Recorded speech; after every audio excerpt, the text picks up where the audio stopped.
Hello and welcome to Firstpost Live, where we bring you the day's top 4 stories from across the world. I'm Joshua Barnes, live from the Firstpost studios. Let's begin with the headlines.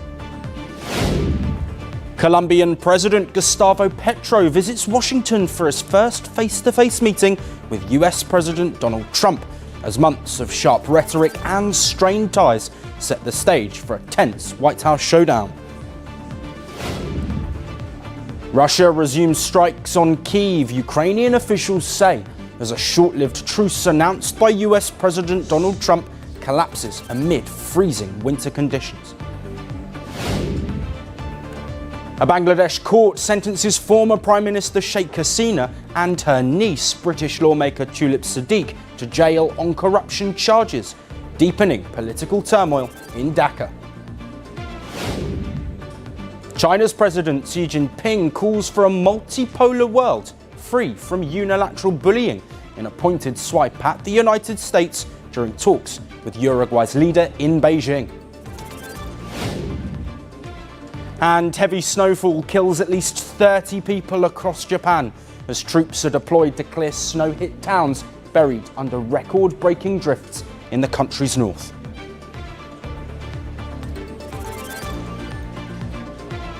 The much-awaited India-United States trade deal is finally here, announced, applauded and already making rounds. On Monday, after a phone call with Indian Prime Minister Narendra Modi, US President Donald Trump revealed a new trade agreement with New Delhi.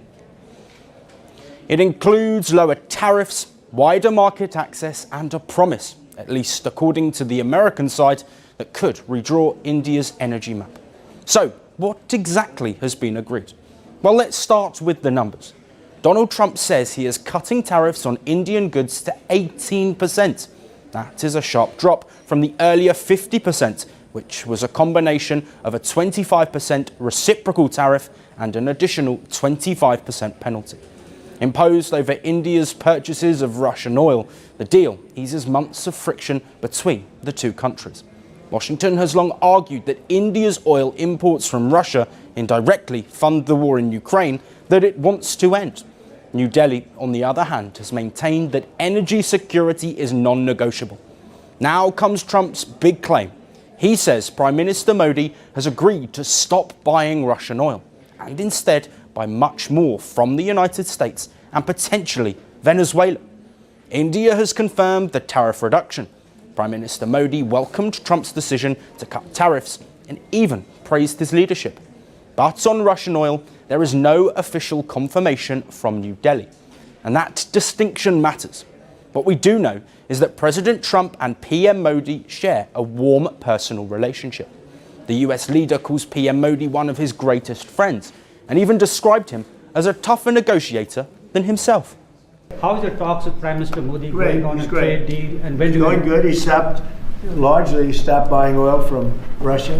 When do you plan? And he's a friend of mine, and we speak, and he wants me to go there, and we'll figure that out. I'll go. I had a great trip there with Prime Minister Modi. He's a great man, and I'll be going.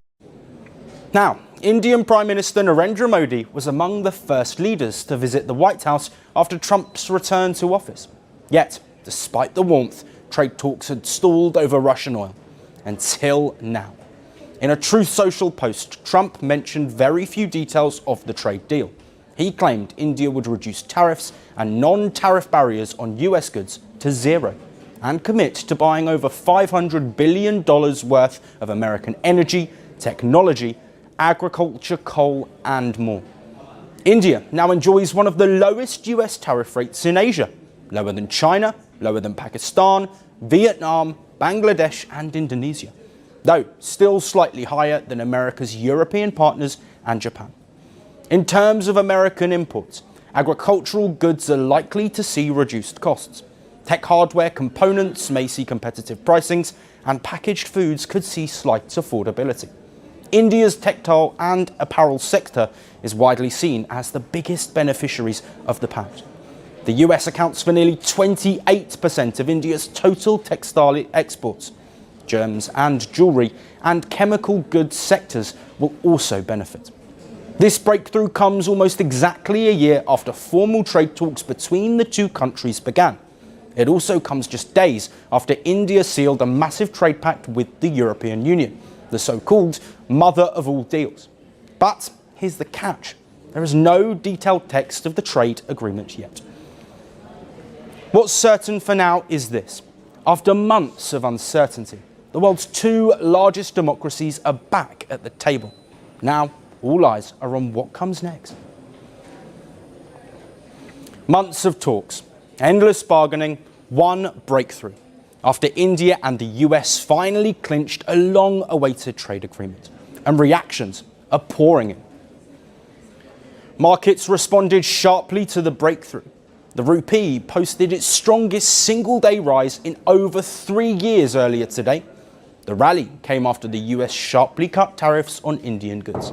The currency strengthened 1.2% to 90.40 against the dollar. The National Stock Exchange describes the India-US trade deal as an engine of innovation. It's, I think, a very nice outcome after almost a year of waiting. Kudos to Prime Minister Narendra Modi ji for holding up, but also getting the best possible outcome for India. There was a need to have US on our side. This deal decisively puts both the countries together. And the move followed Trump's announcement of tariff rate cuts on Indian exports to 18% from 25%.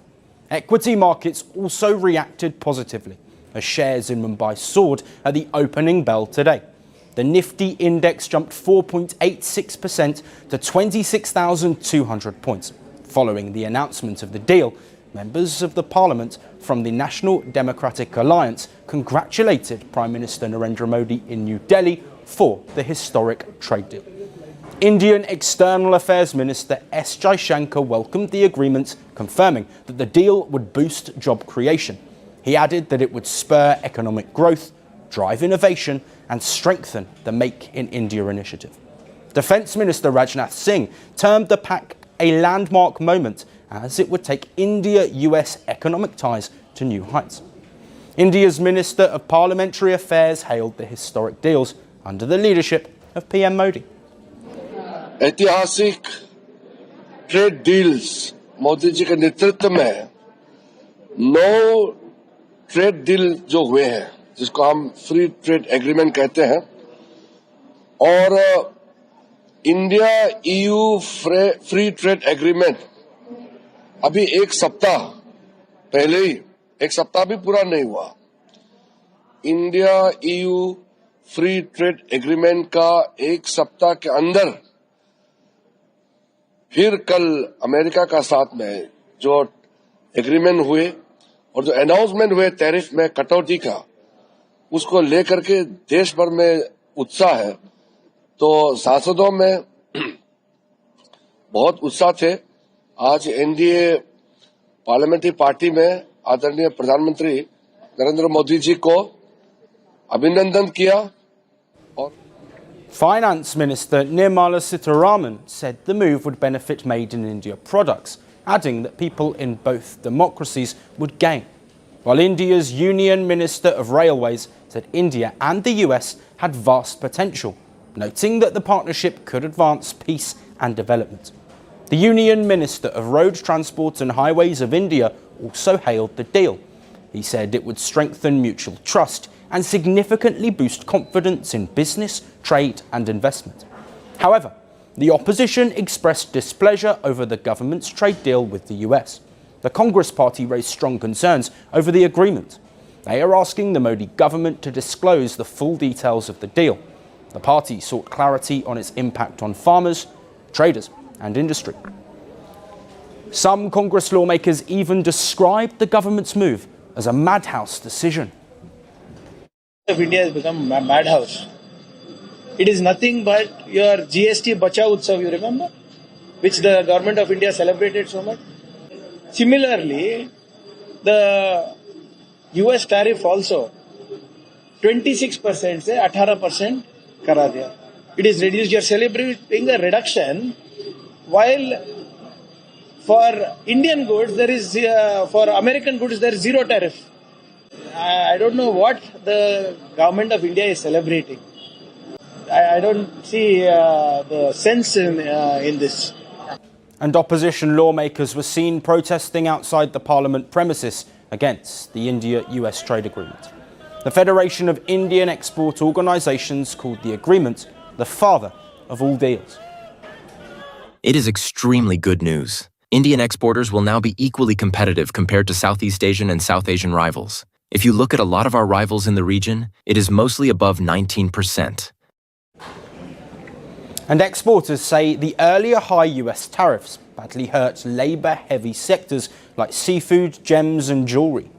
Seafood exporters estimate shipments to the US fell by around 15% after the 50% tariff was introduced. Now, with tariffs coming down to 18%, they are hopeful exports will rise again and return to earlier levels. Analysts also flagged a lack of clarity in the deal. There is confusion over Trump's claim that India will cut tariffs on US goods to zero and whether India will open its sensitive agriculture sector. With both praise and criticism, the India-US trade deal has drawn mixed reactions. Supporters hail it as a historic breakthrough, while critics question its impact on farmers and industry. How it will shape India's economy and international ties will become clearer in the weeks and months ahead. Moving on, as tensions run high between Iran and the United States, new satellite imagery is adding a fresh angle to the wider picture. The latest images at key Iranian nuclear sites show that new roofs have been built over Iran's previously damaged nuclear structures. This indicates repair work and possible reactivation efforts. During the June 2025 conflict, the US claimed it had targeted Iran's Fordo, Isfahan and Natanz facilities. And following the strikes, Iran said its uranium enrichment activities had been halted.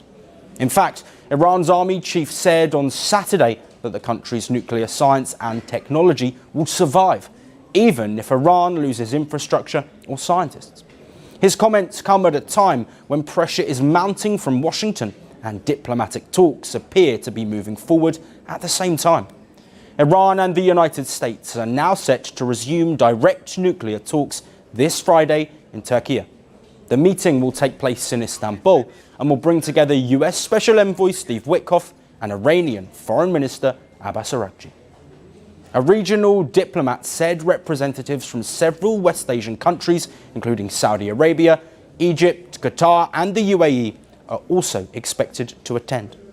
Tehran has indicated it is willing to show flexibility on enrichment, including possible transferring a large stockpile of highly enriched uranium abroad, or accepting zero enrichment under a multinational consortium arrangement. At the same time, Iran has said that for talks to begin in earnest, US military assets must be moved away from its coastline.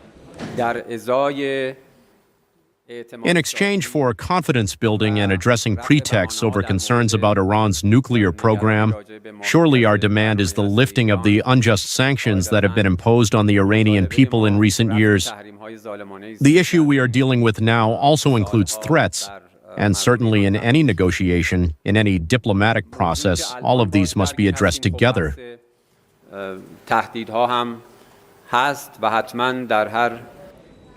His statements followed remarks by US President Donald Trump, who said he expects Iran to seek a deal to avoid possible US military strikes.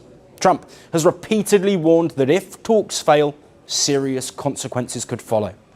Well, we're talking about that. We have ships heading to Iran right now, big ones, biggest and the best. And we have talks going on with Iran. We'll see how it all works out. Mr. President. Well, I can't tell you what I'm going to do because right now, we have a tremendous force going there, just like we did in Venezuela, even bigger.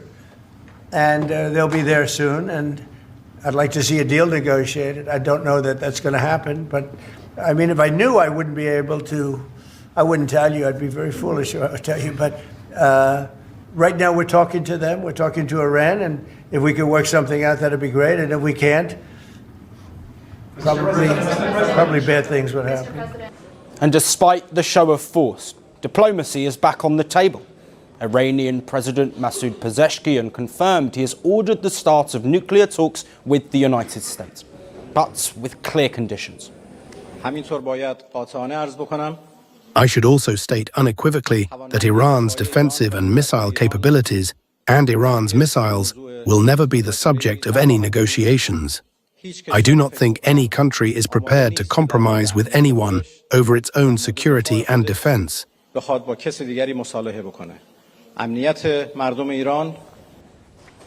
Pezeshkian said negotiations must take place in an environment free from threats.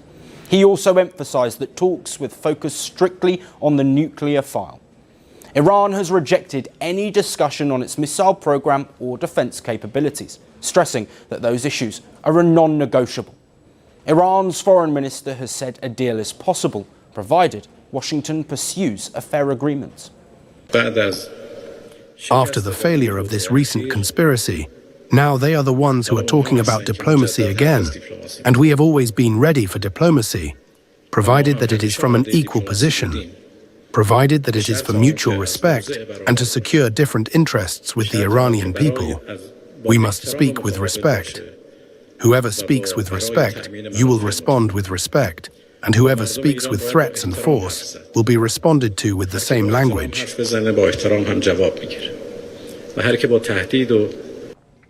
While at the same time, Iran has denied receiving any formal ultimatum from the United States.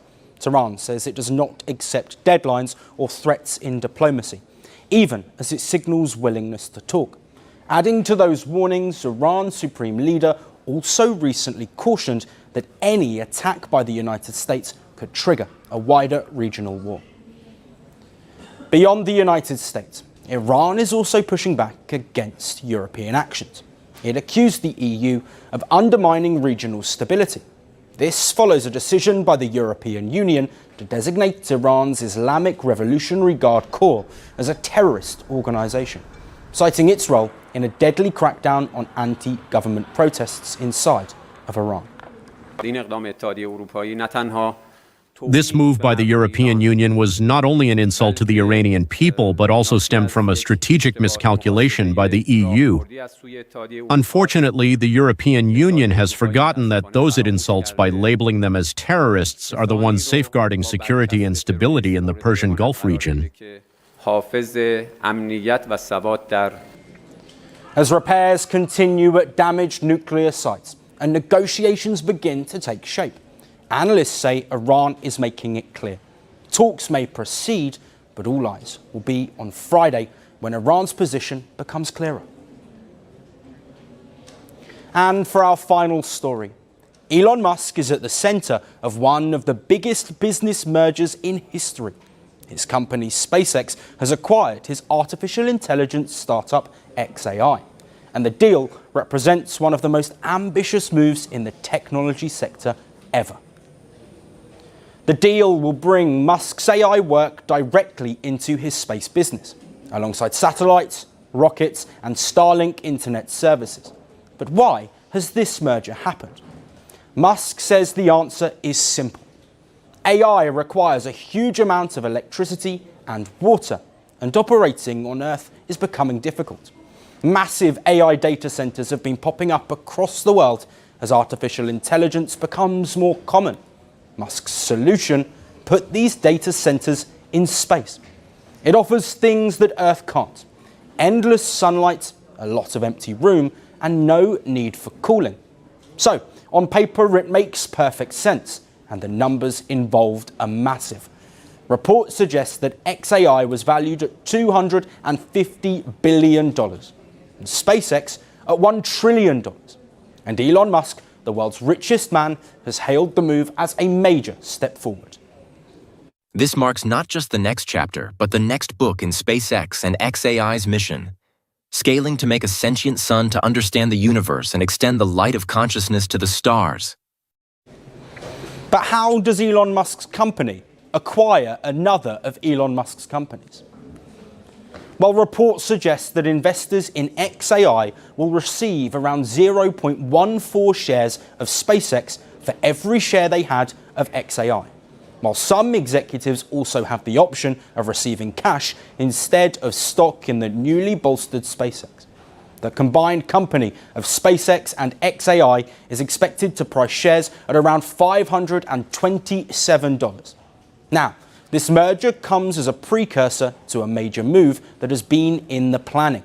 SpaceX is aiming for a blockbuster public offering this year.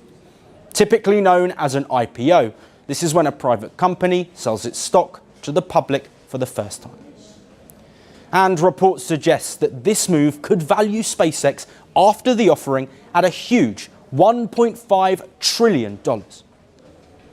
Elon Musk is no stranger to merging his ventures together. Last year, he folded social media platform X, formerly known as Twitter, into xAI through a share swap. Way back in 2016, he used Tesla's stock to buy his solar energy company, SolarCity. But this agreement could draw scrutiny from regulators. Questions could be raised over the valuation and conflicts of interest given Musk's overlapping leadership roles. SpaceX also holds billions of dollars in federal contracts with the Department of Defense, intelligence agencies, and NASA. All of these US government departments will have at least some authority to review this merger transaction for risks, including national security. But the bottom line, Musk has formed a business behemoth that could revolutionize the technology industry as AI continues to skyrocket. The money involved is out of this world, just like Musk's ambitions and potentially his bank balance. Well, that's all we have on the show for today. We'll see you again tomorrow at the same time. Until then, thank you for watching.